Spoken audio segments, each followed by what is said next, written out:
il y a beaucoup de théories sur comment est-ce que on mélange le marxisme avec la question raciale, etc. Mais sur la question noire, je trouve que ça n'a jamais marché. Et la question très simple, qui était déjà posée au début du 19e siècle par un auteur haïtien qui s'appelait le baron de Vatay, mais qui a été reposée au 20e siècle par des historiens comme Eltis, etc., qui est, mais pourquoi est-ce que les Blancs ont été à grands frais chercher les nègres pour les incorporer à leur économie dans les Antilles et dans les Amériques en général, d'ailleurs même au Brésil et tout, enfin partout dans les Amériques. Il aurait été beaucoup moins coûteux d'aller chercher des vagabonds qui posaient problème à la royauté à l'époque, qui étaient des bandits de grand chemin, etc., de leur mettre les fers et de dire on fait d'une pierre deux coups. Ouais. Non seulement on débarrasse des populations gênantes dans nos principautés, nos royaumes, etc., ou bien on va chercher des gens, alors le baron de Vatay il en cite plein, alors il a un problème, je sais pas, avec les populations qui sont aujourd'hui en Géorgie, c'est-à-dire les Mégréliens, etc. Il dit, ceux-là c'est vraiment des barbares, ils sont dégueulasses, ou les Lapons, alors, il cite plein, enfin, je pense qu'il retourne un petit peu le stigmate, tu vois, il dit, regardez toutes ces populations blanches là, des périphéries blanches, ils sont vraiment barbares, ils sont plus barbares que nous autres les Africains, et vous n'avez même pas été les prendre alors que vous auriez pu. Et Eltis, qui est un historien, je crois, états-unien ou britannique, je sais plus, du XXe siècle, posera la même question. Il dira, mais c'est quand même bien étrange que on ait fait tout ce détour vers l'Afrique pour aller prendre des populations, essayer d'établir des relations commerciales parfois compliquées et parfois coûteuses, parce qu'on dit parfois, on amenait ça c'est les Blancs qui se sont inventés cette histoire, hein. On donnait 2-3 clochettes, 2-3 grelots aux rois africains, et puis ils nous donnaient 100 esclaves parce qu'ils étaient tellement dégénérés que n'importe quelle petite babiole qui venait d'Europe. Non, c'est pas vrai. C'est pas vrai du tout. Ce qu'on leur a donné, c'était de la poudre, des armes, de l'or, enfin des choses très très importantes, des choses qui leur ont permis de construire des royaumes. Il faut imaginer vraiment un peu la même structure que l'impérialisme d'aujourd'hui, quoi. Là, il faut imaginer des Laurent Gbagbo, les Noirs qui vendaient des esclaves, tu vois. Le rapport de classe, c'est important là aussi. C'est pas juste des Noirs qui vendaient des Noirs, non. C'est des chefs très puissants qui ont accumulé du pouvoir pour garder le pouvoir. Et pour garder le pouvoir, pour l'augmenter, etc., et qui vendaient leurs ennemis ou des personnes qui leur posaient problème, etc. Donc il faut penser là aussi à l'intérieur une stratification. Mais pourquoi les Noirs? On a du mal à répondre à cette question. Je veux dire, on peut pas juste économiquement expliquer ça. C'est ça que je veux dire. La rationalité économique voulait que les Blancs esclavagisent d'autres Blancs de la même manière que les Noirs, mais ça n'a jamais existé. On parle des engagés, des Irlandais, etc. Ça n'a jamais été la même condition. Ça, c'est quelque chose que je répète souvent dans les interviews. Désolé si des personnes l'ont déjà entendu. Mais ce qui n'a jamais existé dans l'esclavage des Blancs, ce sont des bébés esclaves. Vous êtes esclave. Des bagnes, là, des bagnes en Australie et tout. Ben oui, l'esclavage, c'est une structure globale. Ça existait un petit peu partout. Donc, on croit qu'on dit un truc de dingue quand on dit, ouais, l'esclavage arabo-musulman, etc. Oui, bien sûr, mais toutes les sociétés étaient esclavagistes. Ce que seule, la modernité occidentale a créé, c'est ce qui s'appelle en latin le partus sequitur ventrem, c'est-à-dire la loi selon laquelle la progéniture suit l'utérus. La progéniture suit l'utérus, ça veut dire si ta mère est esclave, c'est ça encore la structure familiale, si ta mère est esclave, tu nais esclave. C'est-à-dire tu es un bébé esclave. C'est complètement délirant dans l'histoire de l'économie esclavagiste. L'histoire de l'économie esclavagiste, c'est reproduire la force de travail adulte. C'est des adultes qui doivent travailler. C'est pour ça qu'ils sont esclaves, parce qu'ils peuvent travailler, ils existent pour ça. Pas que pour ça, mais ils existent essentiellement pour ça. Un bébé esclave, à quoi ça te sert un bébé esclave? Tu dis au bébé d'aller chercher un café, il va le faire? Bien sûr que non, il est une charge pour l'économie, tu vois. Mais comme il est un noir, sa condition primordiale, fondamentale, c'est d'être un esclave.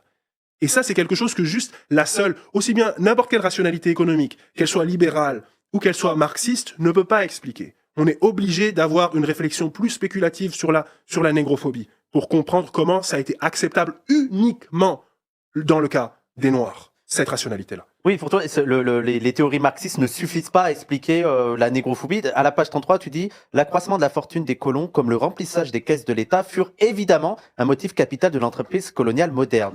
Mais existe-t-il au monde plus grande richesse que de se découvrir comme une forme de vie suprême, de s'affirmer absolument supérieur aux autres humains? Le colonialisme, comme règne ininterrompu de la violence et de la terreur, a permis aux Blancs de jouir d'une position humaine. » Et c'est là, il y a quelqu'un qui a parlé d'économie libidinale. Pour toi, c'est aussi important d'avoir ce concept-là pour comprendre la domination sur les Noirs? Oui, exactement. C'est tout à fait fondamental. Alors, l'économie libidinale, c'est un concept, un petit peu complexe qui vient de la tradition psychanalytique. Tu vas énerver les marxistes sur le chat. Peut-être que ça, énervez-vous, qu'est-ce que vous voulez que je vous dise? Non, ça veut dire tout simplement l'économie du désir. Ça veut dire l'économie du désir, simplement. Et ça, si tu veux, Tu peux le comprendre. D'une certaine façon, même Marx en parle, parce que, à mon avis, le fétichisme de la marchandise, c'est une manière de penser l'économie libidinale. Je suis le premier à le dire. Tous les gens qui ont parlé de ça parlent de ça, si tu veux. Il y a une manière de s'illusionner, non pas seulement intellectuellement et cognitivement, mais y compris dans son désir. Et bien sûr que l'économie de l'esclavage, c'est une économie libidinale. Pour moi, surtout au XXIe siècle, on est à un siècle de dépression endémique, cette espèce de truc où on te balance la joie à la gueule. Moi, ça me dégoûte profondément. Oui. Ce côté de, voilà, Deleuze, le boomer, jouisseur un peu dégueulasse, français typique, c'est quelque chose que je peux pas supporter. Donc pour moi, toi, tu préfères la déprime. Mais c'est pas que j'aime la déprime, c'est que je pense qu'on est à une époque où il faut prendre ça en compte et il faut prendre ça au sérieux, tu vois. Faut pas dire aux gens, la révolution c'est la joie, tu vois. Parce que t'avais dit, j'ai vu que t'avais fait une story, t'avais dit que les fascistes aussi mobilisaient la joie. Comme ouais, bah aujourd'hui, les gens qui ont toutes les raisons du monde d'être joyeux, c'est les fascistes, je veux dire, tu vois. C'est Elon Musk qui a plus de raisons d'être joyeux que nous, tu vois. Donc je pense qu'il vaut mieux politiser notre rage, notre colère, notre haine, notre comment dire, détestation du monde, que de dire, si tu veux faire de la politique, faut être joyeux. Moi, je pense que si tu fais de la politique aujourd'hui, comment dire, révolutionnaire et que t'es joyeux, c'est que t'es un peu con, en fait. C'est qu'il y a d'autres trucs que t'as pas compris. Bon. Mais, en fait, il peut y avoir des trucs mobilisateurs, même dans la déprime, même dans la haine de ce monde. Je pense que aujourd'hui, je pense que c'est ce qu'il y a de plus mobilisateur. Les gens pensent certaines personnes pensent que c'est un truc qui t'affaiblit, qui te coupe de ta puissance d'agir, etc. Ouais. Mais je pense vraiment pas ça. Je pense vraiment que dans la principale motivation qu'on doit avoir aujourd'hui et qu'on peut avoir aujourd'hui, surtout quand on parle de politique noire, parce que c'est de ça qu'on parle, c'est la destruction de certaines choses, en fait. Parce que il y a toujours cette espèce de mantra un petit peu à gauche, il faut créer de nouveaux trucs, il faut créer de nouvelles institutions. Mais si tu regardes l'histoire politique noire, les institutions underground, tu vois, elles existent toujours depuis la période de l'esclavage, tu vois. Tu as une métaphore, mais qui est pas qu'une métaphore. Il y a les institutions du jour, c'est-à-dire la plantation, la loi violente du maître esclavagiste, etc. Et il y a les institutions de la nuit, tu vois, c'est-à-dire ces danses, ce vaudou, ces pratiques religieuses un petit peu étonnantes auxquelles les maîtres n'ont pas accès, qui se déroulent un petit peu loin, tu vois. Cette espèce de micro-marronnage qui se passe même sur la plantation, voilà, comme tu dis, des langages cachés. Ça se déroule toujours. Et ça existe toujours dans l'anticolonialisme, etc. Il y a toujours des institutions underground qui existent, des formes de collectivité. Donc ça existe déjà, tu vois. Le truc de, il faut créer des nouvelles institutions. Les institutions, elles existent déjà. C'est pas créer ces institutions, c'est pas créer ces nouvelles formes d'existence qui nous manquent. Non, ce qui manque, c'est de détruire les institutions du capitalisme, de la suprématie blanche, etc. C'est ça qu'on n'arrive pas à faire. C'est pas à créer des trucs, de s'organiser. Voilà. On a toujours inventé des trucs. Sinon, on serait mort, en fait. Sinon, le colonialisme nous aurait tués. Tu vois ce que je veux dire? Oui, bien sûr. À la fin du monde, ça veut pas dire une pluie de bombes nucléaires sur le monde entier. Tu vois ce que je veux dire? Mais c'est vraiment reconsidérer de manière révolutionnaire, très radicalement, la manière dont on voit les choses. Nous redonner cette idée-là. Ce que je disais avant, il faut commencer vraiment par détruire des institutions. Les manières alternatives de vivre, d'exister, etc., les populations, racialisées à travers le monde, etc., le font depuis très, très, très, très longtemps. Mais il y a énormément de choses à détruire. Il y a énormément de choses qui simplement ne devraient pas exister. On ne doit pas se dire, il faut les transformer, il faut, vivre avec, il faut les réformer. Il faut les réformer, etc. Non, il y a vraiment des choses à détruire absolument. Et je sais que c'est très vague, mais justement, c'est un peu insignifiant, flottant, si tu veux, cette fin du monde. Et c'est ça qui, à mon avis, la rend intéressante, justement. Tu vois, bien sûr, on ne sait pas très bien ce que c'est, mais est-ce que la révolution sait très bien ce que c'est? Ouais. Il y a une belle phrase que j'ai lue chez Frank Wilderson hier, je crois, où il parlait d'une révolte si profonde et si radicale qu'elle effraierait même les révolutionnaires les plus convaincus. C'est vrai qu'entre la parole et la perspective, oui, il y a des différences. Même la perspective de renverser le monde, ça peut effrayer, je dirais pratiquement tout le monde, même nous qui sommes révolutionnaires. Évidemment, mais comment dire? Bien sûr, et je suis d'accord que ce sont, d'une certaine façon, ce sont que des mots. Mais c'est une manière de construire aussi notre désir, si tu veux. C'est une manière, je pense, de construire. Le désir, attention, parce qu'ils ont du mal avec ça. Ils ont du mal avec le désir. Parce que eux, ça doit passer que par une démonstration scientifique par A plus B, que les gens ont intérêt à faire ça. Mais tu sais, le problème, c'est que quand tu vis dans un monde négrophobe, lorsque tu vis dans un monde fondamentalement structuré par le racisme, quand tu vis dans ce genre de monde, les éléments que tu vas puiser dans ce monde-là pour construire le monde dont tu rêves sont déjà des éléments qui sont souillés par cela. Ouais. Tu vois ce que je veux dire? Ouais. On n'a pas de pièces de la société à venir, de la société utopique qu'on veut aujourd'hui. Et c'est pas seulement notre problème de nègre. Demande à n'importe qui de te parler de ce que c'est que la société voulue par le marxisme, la société marxiste. Ouais. Qu'est-ce que On est c'est le incapable de communisme? penser. Ouais. Qu'est-ce que c'est le communisme? Personne va dire ce que c'est le communisme. On va même te dire, mais il faut pas essayer de définir le communisme, sinon tu tombes dans l'utopisme le plus vulgaire. Tu tombes dans le marxisme utopique et c'est surtout pas ce qu'il faut faire. Moi, j'ai pas de problème avec ça. J'ai aucun problème avec cette idée qu'il faut pas faire d'utopie, etc. Mais pour moi, déjà, la dictature du prolétariat, c'est un peu la fin du monde quand même. Oui. Tu vois ce que je veux dire? Je veux dire, si tu penses la rupture que Mais ça c'est pas du monde qui représente, fait bander, hein.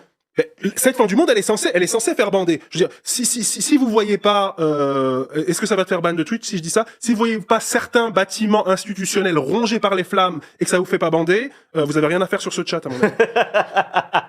Non, je pense que ça ira parce que c'est joliment dit. Ouais, j'essaie de sortir ma langue la plus Mais fleurie. c'est là qui est intéressant chez toi, c'est que parfois tu as essayé de réhabiliter la rage, la colère, le seum, la détestation, Ah ouais? les passions tristes, comme on dit. Voilà, mais oui, bien sûr. Mais déjà parce que j'en ai pas beaucoup d'autres. Donc il faut que je fasse il faut que je fasse avec ce que j'ai et que je pense que c'est vraiment aujourd'hui un moteur tout à fait fondamental. En Haïti, très souvent, ils devaient, une fois qu'ils avaient fini leurs heures de travail à la plantation, ils devaient cultiver leur nourriture eux-mêmes sur un petit terrain merdique que le maître leur avait donné. Donc, en plus, ils devaient travailler et cuisiner pour eux-mêmes. C'est-à-dire que même cet argument qu'on entend parfois par les Blancs, oh, on leur faisait à manger, c'était bien content, ils étaient comme à l'hôtel, finalement. Ben non, en plus, ils devaient cultiver leur propre nourriture dans les terres les plus difficiles à cultiver de toute la plantation, puisqu'évidemment, les terres les plus, fertiles, elles étaient réservées à cultiver le café, l'indigo, le sucre, etc. Donc, bon, juste la parenthèse pour dire que, oui, le fait d'être obligé de travailler en plus de ton travail d'esclave, c'est un truc qui te ramène vraiment du côté d'un cadavre qui marche, quoi. Et en plus, il y a toutes les violences, quotidiennes, les tortures, etc. Et la traversée qui a fait des millions de morts. Et voilà, et évidemment. Donc, la question, si tu veux, un peu la question rhétorique, mais pourquoi est-ce que eux ont survécu alors que les Amérindiens, lorsqu'ils avaient été soumis à ce même traitement, eh bien, ils ont par exemple été exterminés. Est-ce que parce qu'il y avait une volonté plus forte de les exterminer, ou est-ce qu'il y avait quelque chose? Il y avait aussi le fait que même dans l'imaginaire des jésuites et des colonisateurs, il y avait l'idée que les Noirs, ils sont costauds, donc ils sont plus aptes à travailler. Ils sont résistants, ils résistent mieux au climat que d'autres populations, etc. Bon, il y a cette idée-là. Mais il y a surtout, à mon avis, le fait que dans énormément de cosmologie, de cosmogonie noire, il y a cette idée selon laquelle, c'est-à-dire noire, je veux dire, d'abord africaine, puis après qui se sont adaptés au contexte antillais, au contexte sud-américain, au contexte nord-américain, centra-américain, bref, tout ce qu'il y a, quoi. Tout ce qui est américain. Tout ce qui est américain. Je pense que ça marche aussi, ça marche même aussi pour l'océan Indien, en vrai. Je connais pas assez bien, mais je pense que ça marche. J'ai dit, il y a des gens qui ont adapté certains des trucs que je dis à l'océan Indien. Donc, parfois, ça marche. Ce sont des ontologies ou des philosophies, des conceptions de la vie et de la mort, où la vie et la mort ne sont pas, comme par exemple dans le christianisme, une espèce de muraille infranchissable. D'accord. Ou qui est franchie que par des gens très très très rares, si tu veux. Voilà, Jésus, il ressuscite, c'est un truc. Hein. Lazare, il ressuscite dans l'Ancien Testament, waouh, ça arrive pas tous les jours. Mais évidemment, dans le vaudou, on traverse la frontière. Voilà, pour prendre un exemple que tout le monde connaît, dans le vaudou, il n'y a pas que les zombies, hein. Il y a les lois, il y a les esprits, etc. On est sans cesse dans la présence. Excusez-moi. La figure du zombie, ouais. Mais pas seulement. Pas seulement, voilà, la figure des ancêtres, dont on parle beaucoup lorsqu'on parle de la métaphysique ou des métaphysiques africaines, des métaphysiques noires, antillaises, etc. C'est quelque chose de très important. Ça veut dire que c'est pas parce que quelqu'un est physiquement mort qu'il n'est plus parmi nous. Et ça, c'est quelque chose qui aide à tenir et qui te donne finalement une manière de comprendre ton sort. Tu vois ce que je veux dire? C'est pas juste, ils ont un mindset, tu vois, non. C'est une sorte de comprendre ta place dans la société, essayer de lui donner un sens pour ne pas complètement tomber dans l'apathie, dans le désespoir. Ce que beaucoup ont fait. Je veux dire, c'était C'était un abattoir. Je veux dire, Oui. c'était un abattoir. Et d'ailleurs, juste pour terminer sur l'argument sur laquelle l'intérêt du colon, c'était qu'il vive le plus longtemps possible. Non, c'est pas vrai. Je veux dire, ils avaient une date de péremption. Oui, il fallait que ce soit productif surtout. C'est Voilà, pas... exactement. Au bout d'un moment, la productivité baisse et ça meurt. Et tu as aussi tout ce que tu as rappelé, c'est-à-dire ces formes de violence qui servent juste à la violence, pour terroriser, etc. Après, moi, je me suis jamais battu pour qu'on utilise forcément dans ce cadre-là le concept de génocide, tu vois, parce que je suis pas juriste ou quoi. Mais en tout cas, j'ai toujours parlé de crimes contre l'humanité, ça c'est certain. Oui. Et moi, ce qui m'énerve un peu, c'est l'idée de vu qu'il n'y a pas de génocide, c'est moins grave. Oui, voilà. Si c'est pas, wow, si c'est pas un génocide, si tu t'es pas fait génocider, voilà, hein, on s'en fout un peu. Ouais. C'est vrai que c'est aussi intéressant parce que tu n'es pas un rationaliste bas du front à mettre de côté toutes les expériences un peu métaphysiques, tout le truc sur le vaudou, sur les esprits. Tu parles aussi dans ce livre, mais plus pour des stratégies politiques, le rapport des trois religions, il y a le christianisme, l'islam et les religions traditionnelles, les on va religions dire ça comme ça. traditionnelles et tout.